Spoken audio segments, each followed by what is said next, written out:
يأمل الجزيرة بتخطي هزيمتين متتاليتين مني بهما في المجموعة الثالثة لدوري أبطال آسيا لكرة القدم عند استضافته الثلاثاء في أبو ظبي لمنافسه الهلال السعودي.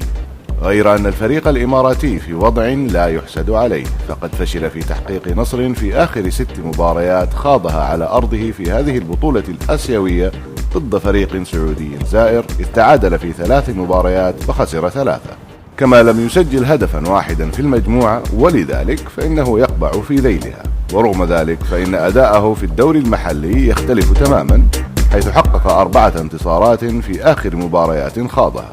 أما الهلال فهو وصيف البطولة الآسيوية قبل عامين، كما أنه في مركز قوي في المجموعة، إذ حصد 4 نقاط بعد فوز وتعادل، لكن سجله في الإمارات ليس جيدا. جاء نصره الأخير فيها شهر أبريل العام 2011 في مباراة ضد الجزيرة بالذات.